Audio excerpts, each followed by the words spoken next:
Hi, it's been a while since we've had a look at a hot air station on the channel, and today we've got a new station that I've not seen before anywhere.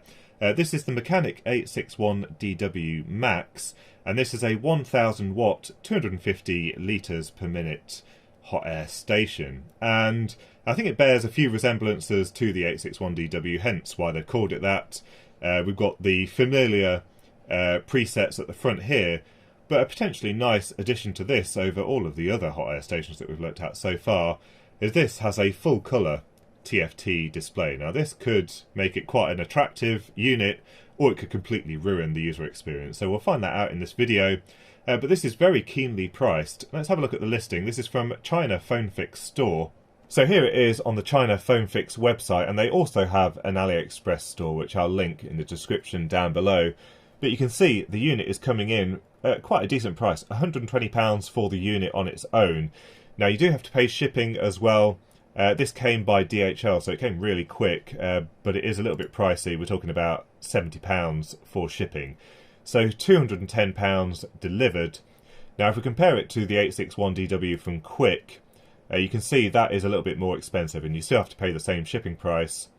And also, I've had a quick look at various stores in the UK. You can buy it for about £260 locally as well. So this has the potential for being a little bit cheaper and potentially with a slightly nicer user interface. Now the unit comes with a printed user manual, and we can have a quick flick through this. I don't think there's anything really too surprising. It's very similar to the Quick in terms of its specifications. It'll be very interesting to see how much of the inside resembles some of the units we've looked at in the past. But it has a pretty decent user manual actually, with a description of all of the menu items, which is quite rare to see on some of these Chinese stations. So I think everything is quite well explained in here, as well as the assembly and everything. So a pretty decent attempt at a user manual. And I also noticed they do list all of the various nozzles that you can buy from Mechanic for this. So it almost seems like a half professional attempt at a low-cost hot air station, so that's quite nice to see. And as you can see, you can get it in the US version with 110 volts. I've obviously got the 230 volt version here. So let's have a look at the individual parts. We'll take a look inside, and then we'll just test its performance. So first of all, we've got the handpiece, and as far as I can see, this is identical to the Quick 861DW handpiece. It would not surprise me if this is actually coming from the same factory, because it's basically identical. On the bench here, I've got the Quick TR1300, which is a slightly more premium station, so it has a nicer handpiece, but as you can see, it's got a lot of similarities. So I think basically they just use the same factory and they just customised the colours to match the Mechanic branding. It takes exactly the same nozzles that just push into the end here. It's got the same strain relief, and it has the same annoyance that I find with all of these Chinese hot air stations, in that the hose is just a little bit too short. I tend to have the unit a little bit further back on the bench, but as you can see here with the Quick, once I get to about here, I'm pulling on the tube as far as it will go. So if I'm using a big board or something like that, I can't quite get all the way over here. And it really annoys me, because all of these Chinese hot air stations suffer from the same issue. But I've got the Metcal sitting above it, which has a really long tube and is way more usable. So that's something that I'd really like to see improved on these China stations. But the handpiece itself, you know, it's pretty as you would expect. It fits quite nicely in the hand. No real complaint about it, especially for the price. Now, in terms of the cradle, that also is pretty much the same as the 861DW and the 861X. It's that same affair, where basically the handpiece slides into here. We've got some magnets and a reed switch in here which allow it to go into setback mode. And then we've got a little tool here to help pull out the nozzles so we can swap them. But there's no tool storage in this one. So you do have to keep these loose. And when you take out the nozzle, it's just going to fall in the bottom here, and you have to wait for it to cool down before you can retrieve it. But it feels okay. It's a weighted base. There's quite a thick piece of metal here, so there shouldn't be any issue with it toppling over, despite the lead not being the most flexible, but it seems pretty stable. No real complaints there. Now we also get 4 nozzles with this unit, which is nice to see. You often don't get that much variety with these units. So we've got a 10, 8, 6 and a 5mm nozzle. 5mm, great for high density boards where you just want to heat a very small area. Now, I did show in the user manual you can get a whole selection of nozzles, but if you don't have the correct nozzle for a QFP device, for example, you can use the much bigger nozzle, or you can use it without any nozzle at all, but it's nice to have that selection there. And these just push into the end of the hot air handpiece, and they're retained really quite nicely. They don't come out, they don't drop out without actually being pulled out. But the way this works is you just slide this onto here and pull, and as you can see that drops into the area there. But you can then put a cold nozzle into here without any trouble and quickly get it going again. And here we have the main unit, and the front panel is dominated by the colour TFT on the front here. Now, it doesn't say what the resolution is in the user manual, so we can have that as a bit of a surprise when we power it up. But the rest of it looks quite similar to some of the other hot air stations. We've got 3 presets at the bottom here.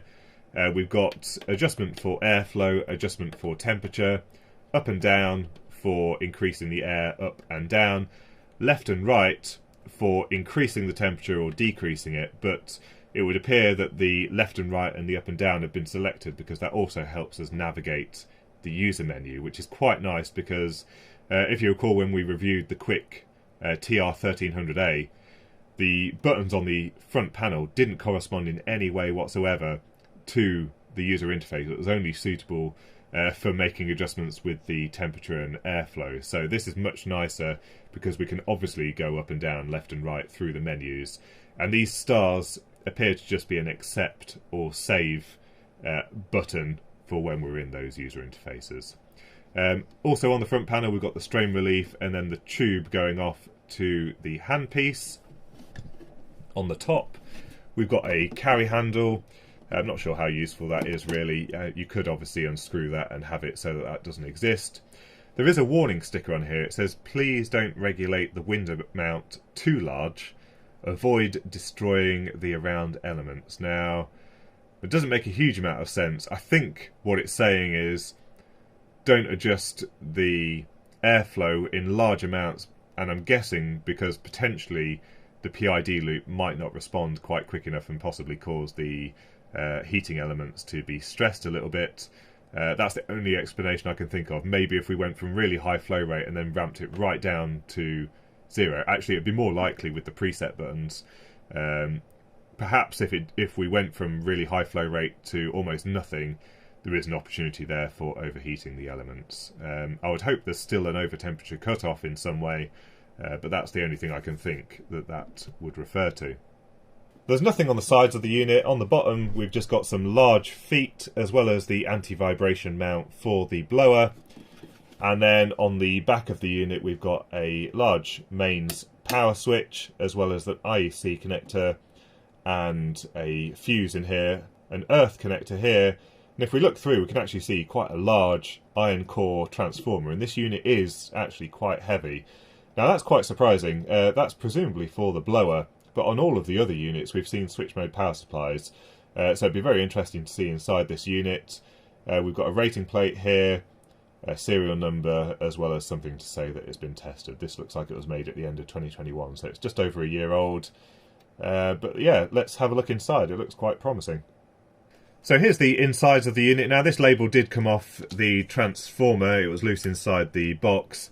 What we can see is it's got a 19 volt winding which is for this brushless DC motor. So once this has been rectified, we're talking about 24 volts or so through this brushless DC motor controller, and then we've got an 8 volt winding for all of the electronics on the front panel. So based on this blower is somewhere around 30 watts or so. A little bit smaller than some of the others that we've seen in the Quick stations, but still quite a large unit. I think it's quite similar to what we saw in the Best hot air station, if I remember correctly. Now, it is a little bit puzzling why they've gone for a full Y-wound transformer, because it is really quite heavy. And a transformer like this, at least in the UK, would cost quite a lot more than an equivalent switch mode power supply. But I'm certainly not going to complain about a proper transformer in a piece of equipment. Now, I'm not really sure what's happened here. There seems to be a bit of splatter on the PCBs at the back.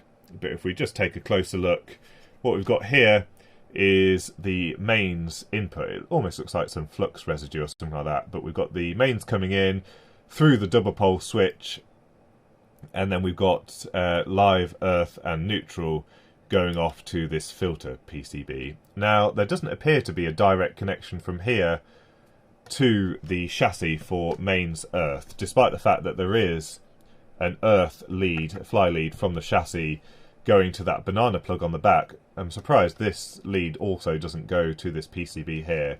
And on closer inspection, it looks like the chassis is earthed through this screw just here. There's a bit of the silk screen removed, and then this is electrically connected to the ground connection here. I have tested it with the multimeter, but I think I might modify this quickly before use just to add a proper connection from here to this board, because I'm not a big fan of just relying on a connection from a PCB to provide the earth for the chassis, even though it tests out okay. Now we've got a basic filter PCB here, so a couple of common mode chokes and some filter capacitors, as well as a pair of filter capacitors to ground, which does mean that you need to use this on an earthed supply, otherwise you're going to get floating voltages on the chassis, and that will give you a little bit of a tingle if you touch it. So that earth connection is definitely required. And then we've got two wires going off to the transformer, and another two connections here going off to the front panel with the triac and everything for controlling the heating element. We've got exactly the same brushless DC motor controller that we see on all of these hot air stations, the MC33035, but we normally see this bundled onto the PCB with the switch mode power supply on. Obviously this one doesn't need it, so this is just a small PCB for driving the brushless DC motor, and it all looks to be assembled really quite nicely. It's quite a decent looking PCB and assembly and layout. So the front panel PCB looks pretty generic, probably used across a whole range of these hot air stations. There's nothing on here that's mechanic branded, so yeah, I think it's used across various different systems, and it's got various options that can be fitted. In this case we've just got the one triac fitted to this large heatsink. We've got a snubber, capacitor and resistor, an optocoupler there, and a really decent isolation barrier here, separating the mains wiring from all of the low voltage electronics. So that's good to see. We've got a Nation N32G455 microcontroller, which is pretty much doing everything. You can see there's not a lot of other components on here. This is a 32-bit ARM Cortex M4 processor, and it has a TFT driver and everything on there. So that looks like it's doing almost everything, because as you can see there's only just a couple of op amps, a bit of flash memory here, a bridge rectifier and a linear voltage regulator. So this is just power electronics, presumably giving us 3.3 volts and maybe another supply rail for the op amps over here, but that's really all there is to it. There's nothing else on here, just direct control of the triac, flash, couple of op amps for reading the thermocouple, and some basic digital electronics just reading the inputs and outputs from the switches, and then I think it's just driving that TFT pretty much directly. So really not a lot on here, possibly not a lot to go wrong as well. So let's power it up and see what the user interface is like. So we've got the unit powered up, and as you can see the display is quite nice actually. I'm not sure the colour display is actually adding anything, but it certainly looks a bit nicer than a standard monochrome reflective display. It doesn't have any bar graphs or anything displaying power or anything like that, so they're not making the most of that colour screen, but it certainly seems quite functional. And when you take the handpiece out of the cradle, you can see it starts heating up quite rapidly. And one thing to notice is the blower on this is actually quite quiet. It's probably quieter than the other quick stations. It's at 40 airflow at the moment. We can increase that airflow up to 120, and yeah, it's definitely got better damping of the motor than the other quick stations, because although the motor itself sounds exactly the same, it doesn't seem to be resonating inside the case. So you can see the acceleration works quite nicely there. We can also obviously adjust the temperature. And it does seem to regulate the airflow a little bit. So when we decrease the temperature, I don't know if you heard that, it temporarily increased the fan just to get it lower in temperature quite quickly. So yeah, a little blip up in airflow just to cool it down more rapidly, which is quite a nice touch. We've got the presets on the front here, so we can quickly change between the presets. Now, we've got this colour TFT display. What would be really nice is if they'd at least displayed what these presets were at the bottom of the screen. Unfortunately, they don't. They could have moved the display around a bit and just said CH1 here, and then just said what the temperature and airflow is, etc. And the other thing, it doesn't look like we can do the presets just by holding down the channel button. So let's see. No, so you can't actually adjust the presets without going into the user menu, which I think is a bit of a step back. Also, you'll notice when I put the handpiece back in the cradle, it does speed up the fan to promote more rapid cooling of the handpiece. Some people like that, some people don't. I prefer that just to make sure that it gets down quickly in temperature, because especially when you have it at very low airflow rates, it can take quite a long time to cool down the heating element. So there we go, it's shut off now. Now, it doesn't actually display it, but I think it turns off at about 100 degrees C. To get into the user menu, you press the star button twice. That's the only thing that's not very clear. I think you would probably expect to hold it down, but you press it twice. And then this is where we've got the presets. So first of all, if we go into design temperature, this is our list of temperatures. So we've got just the standard design temperature here, 200 degrees C, and then the 3 temperatures for the presets. Now, you actually have to go into a different menu here for the airflow presets, which I think is a little bit strange.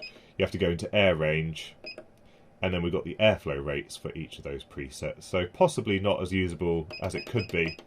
Possibly logical. I think I'd prefer it all in the same display, but they separated it for some reason.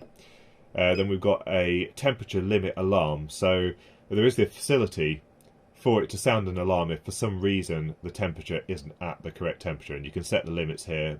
In this case it's set to plus or minus 20 degrees C. Actually, this isn't showing very well on the camera. It's a little bit more readable. They could have picked some better colours, but that is a little bit more clear in person. Then we've got the sleep timer, which you can turn on and off. At the moment it's just set to 0 minutes, which just means it's on the whole time. Under system, we've got security, so you can set a PIN number. This is the alarm, which I've turned off for now, so that enables or disables that plus or minus 20 degree alarm. We've got the temperature unit set to Celsius, and the language set to English. Air range, as we saw, are the presets.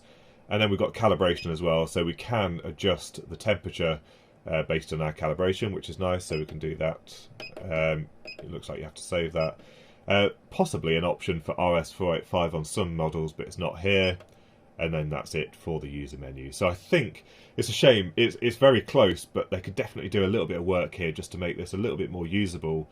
And then I think we'd be on to a winner. But so far, it seems alright. It's pretty straightforward to use. One thing that did confuse me is when you first power it up. In fact, if I turn it down... Sorry, turn it off. So we get a splash screen. We also get a little bit of software information at the top there. Now, when you first turn it on, you'll notice this says off, and even if we take the handpiece out the cradle, it doesn't turn the heating element and the fan on. So you have to do an initial power on, which is just holding down one of the star buttons, and then it starts working and you can do your hot air rework. So that's a little bit of a safety feature there. You don't appear to be able to turn that option off. So whenever you first power it on, you have to hold down the star button before you can use it. But then it works as you would expect. Right, so we're just going to quickly have a look at the rough calibration of the unit. Now, I'm just going to attempt to put the thermocouple just in front of the nozzle. This isn't the most accurate way. I think how they calibrate these units is they have a box with a thermocouple in it, and then we're measuring the overall temperature of all of the air coming out of it rather than at the tip of the nozzle. So we might see some slightly higher temperatures here, but let's have a look how it looks. So yeah, I mean at the tip of the nozzle we're talking about 85 degrees high. Let's have a look at 350 degrees C. and we'll probably see something based on that about 420 or something like that. So it takes its time getting up to that temperature.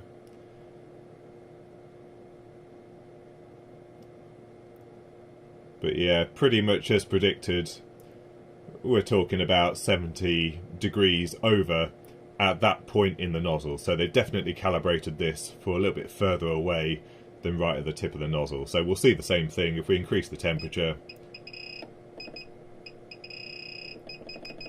If we increase that to 400, we'll probably see about 470, 475, something like that. Yeah, there we go, 475, 476. So pretty consistent offset there. So yeah, they've definitely calibrated this at a slightly bigger distance when measuring a general volume of air coming out of there, not at the tip of the unit. But as you can see, it's pretty consistent across the band. So if you wanted to adjust that, you could do in the menu. What I tend to find is the numbers don't actually matter that much. You're more looking for the reaction on the PCB.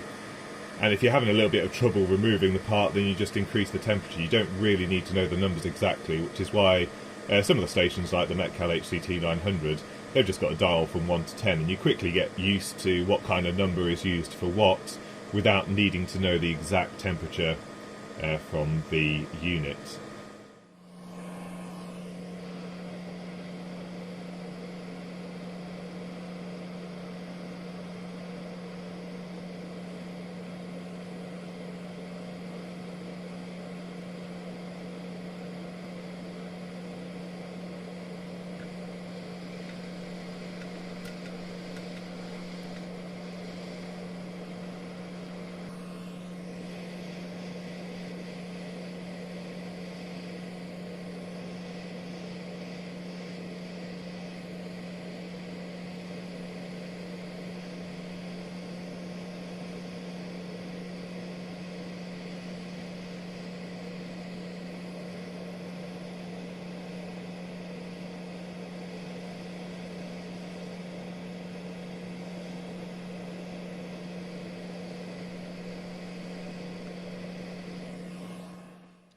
So that's a look at the Mechanic 861DW Max, and it seems to work really well. So I've got no complaints in terms of the operation.